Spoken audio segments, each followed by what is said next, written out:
We're very fortunate to have with us former NASA astronaut Dr. Don Thomas. From 1994 to 1997, Don served as mission specialist for 4 Space Shuttle missions: STS-65, STS-70, STS-83, and STS-94, logging a total of 43 days, 8 hours, and 13 minutes in space. We also have my co-interviewer, Chris Beach. Welcome, Don. Welcome, Chris. Hi, Dr. Don. Pleasure to talk to you. It's nice to talk with you as well. Thanks again. Really appreciate the time chatting with us. In Australia right now? Yes, that's right. Yep. Okay. Maybe to start with, tell us a bit about yourself and what made you decide to become an astronaut in the first place. Well, I wanted to be an astronaut since I was 6 years old. At that time, the first American in the space, Alan Shepard, on May 5th, 1961. And at my elementary or primary school, they brought all the students to our gymnasium, and we sat on the floor, and I watched the launch. And as soon as our astronaut was in space, I remember sitting there saying, I want to do that. I first got the idea when I was 6 years old, and it never left me. Glenn was from my home state of Ohio. I was the first American to orbit the Earth, and I watched his launch at my school as well. And, a few years later, watching Neil Armstrong, also from Ohio, going up. I was just hooked from a young boy. And when I got to high school, we launched Skylab, our first space station for the United States, and they were sending up science astronauts, and I was always keen and had a great interest in science, math and science, so I decided that's my path. I chose the kind of a science astronaut mission specialist route. I got my first degree in physics and then my master's and doctorate in engineering. And I worked for AT&T Bell Laboratories for about 6 years doing research on semiconductor materials, and then moved to Houston, got a job as a materials engineer at the Johnson Space Center, did that for 3 years, and then made it into the astronaut program. It took me 4 tries, 4 applications to get into the astronaut program. Wow. Fantastic. So I guess persistence was key to you getting into NASA? It's the number one message I leave, or I try to leave with young students and almost everybody I talk with. The number one lesson I've learned in my life is to never give up. And my story is not that unique. I think most NASA astronauts, they apply 3, 4, 5, 6 times before they get in. We have a joke that they turn you down the first time just to see if you want it bad enough. So the key is to don't give up on it, and if they turn you down, just keep working on your background, making yourself a better candidate for the next go-around. Was there any particular resource or educational resource that helped you become an astronaut, or was it a culmination of things? It's a culmination of things. A bachelor degree, 4-year university degree is a minimum requirement, but I knew that there was going to be a lot of competition. Thousands of people apply, and only a handful are selected, so I decided I need to get a PhD, and so I chose that path. It wasn't a requirement, but I knew it would help. I learned to fly a plane. I got my pilot's license and my instrument rating just because I knew that would make myself more competitive. And at what I did after I was turned down 2 times, I started looking into the backgrounds of the people that were successful getting in there, because I didn't know why they were turning me down. They don't tell you that. So I just decided to study, what are the people who are getting in, what do they have that I don't have? What education, what experiences, what backgrounds, and maybe I could model myself after their careers. So I got these clues. Okay, I need to get my pilot's license. I learned to skydive. I taught a university course because that seemed to be something that NASA was looking for. So I was constantly trying to improve my background, working on things that I thought would help. The 3rd time I applied, I made the group of 100 semifinalists. They brought me to Houston to the Johnson Space Center, spent a full week on a thorough medical exam, and then went through the interview. It all went very well. And a week or so later, I got some phone calls that the FBI are calling about me, calling my friends and coworkers, asking about me. So I knew they were doing a security background check on me, and I thought, this is a great sign. But I still got turned down that time. And then I decided, well, I'm moving to Houston because it was pretty clear to me from the numbers that most of the civilians that NASA selected were already working at the Johnson Space Center.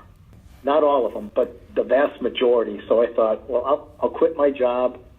I moved 1,500 miles, 2,000 kilometers away, and got a job as an engineer at NASA. Did that for 3 years, and then there was another selection, and I made it in that time.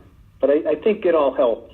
Flying helped, skydiving helped, and moving to Houston, where they got to know me, a little bit better. They were more familiar with me.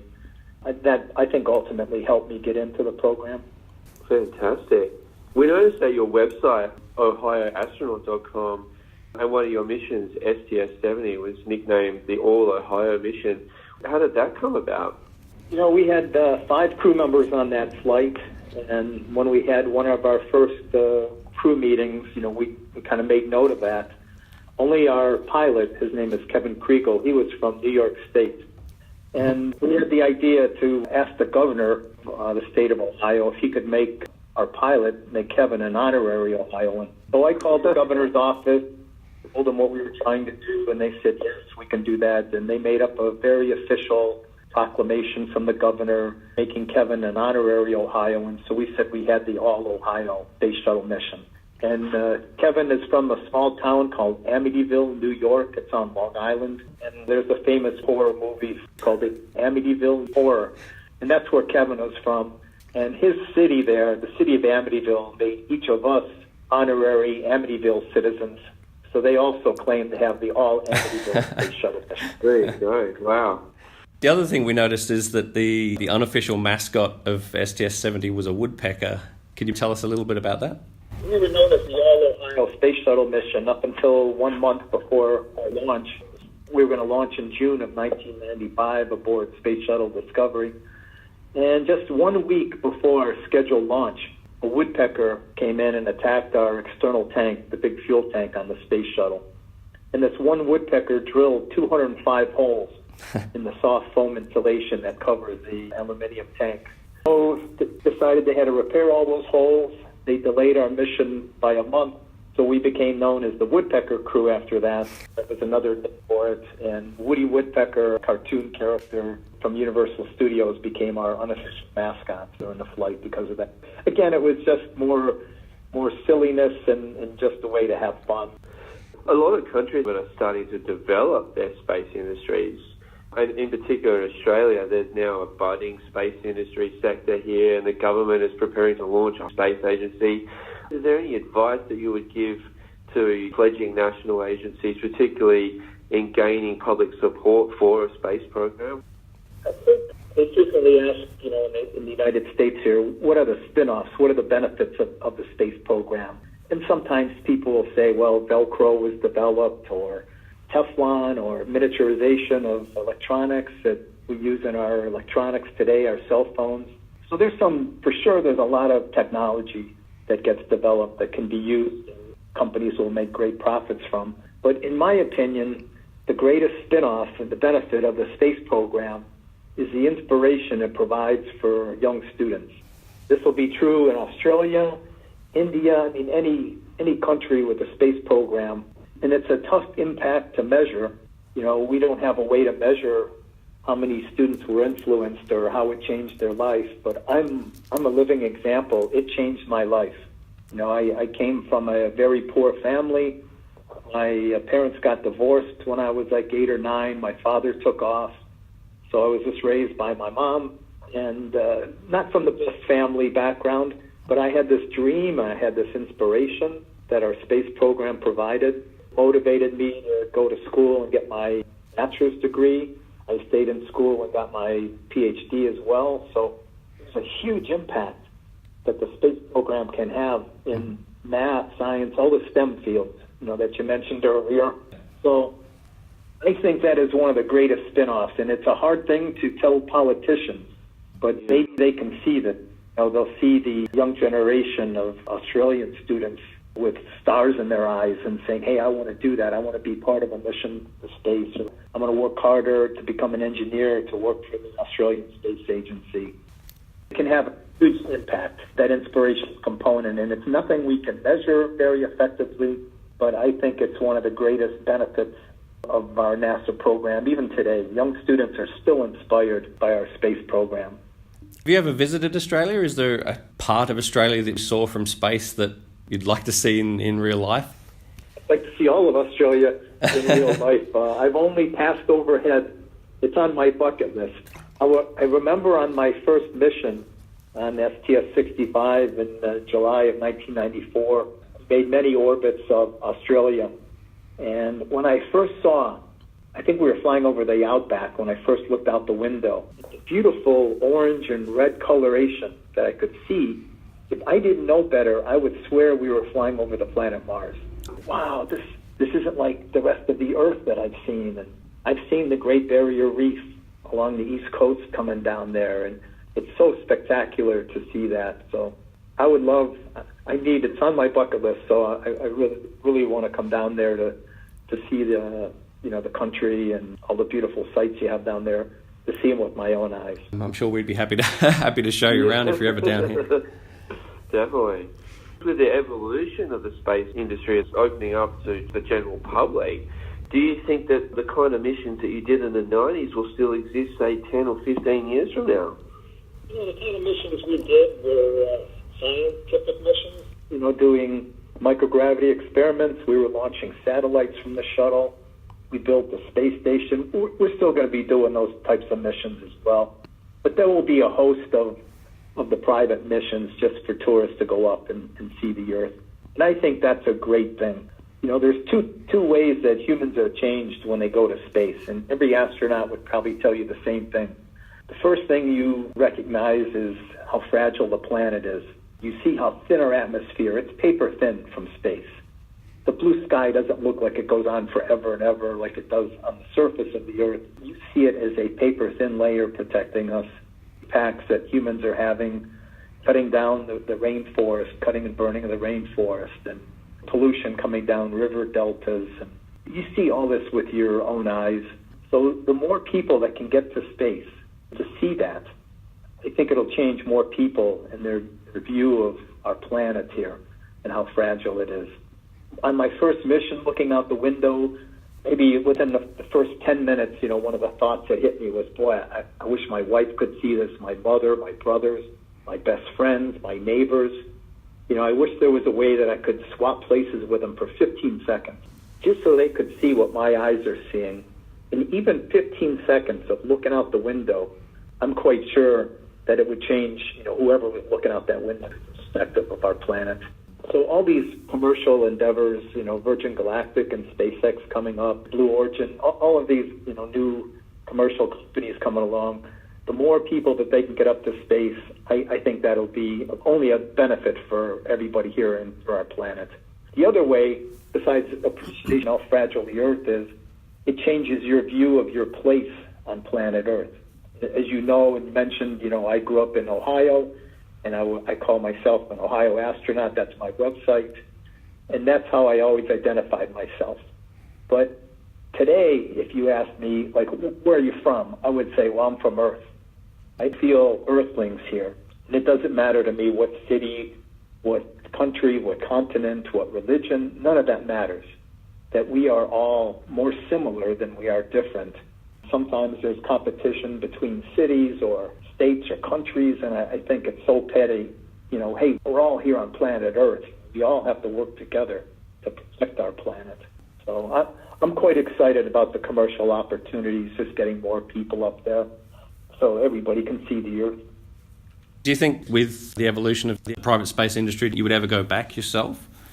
Yeah, right now I'd have to win the lottery to make it up to space again, because astronauts make that as much money as professional sports people or Hollywood, stars. So if I had the chance to do it again, I think I would take the ride to see changes in the Earth. I spent 44 days up there and went around the planet 692 times. But all my missions were within a period of 3.5 years. So I would like to see other portions of the planet. I'd like to see how things have changed over time from when I saw it. And I never tired of looking out the window back at our planet. I think every astronaut would tell you, every orbit you're passing over a different part of the planet, different season, different lighting conditions. It's just so spectacular to see from above. What did you find most challenging about space flight? Yeah, the most challenging part of being an astronaut for me was just getting all that information that you need to know, to get that in your head where you're not forgetting anything.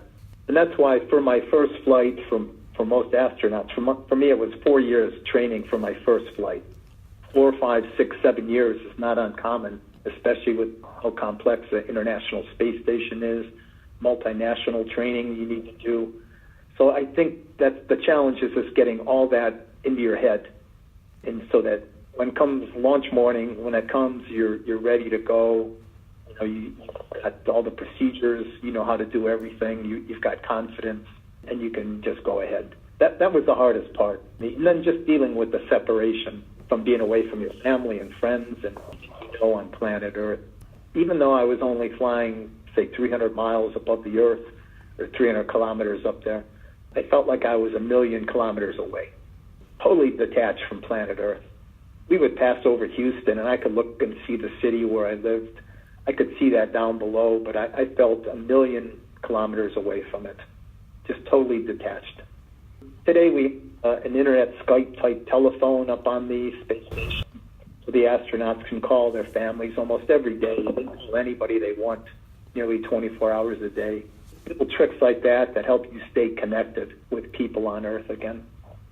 Thank you, Don. It's been really great and incredibly inspiring hearing your story. Thank you so much. You're very welcome. And for your new space agency there, and if it's growing, that's a great thing. And you will see, I guarantee you will see in your young students a whole other generation that aspires to be an engineer, scientist, be a really great motivator for young students. I travel all around the world and do programs. I haven't been to a country yet where the students weren't totally excited about space travel. So I'm quite confident. Our missions to Mars coming up, and these are huge projects like the International Space Station. It's great to have many different countries, many different space agencies. Absolutely. We'd love to get you down to Australia one day, perhaps. Be happy to try to schedule something like that. Fantastic. Well, thanks so much. Thanks again for your time. It really is greatly appreciated. Have a wonderful day. Thanks, Don. Thanks, you too. Bye-bye.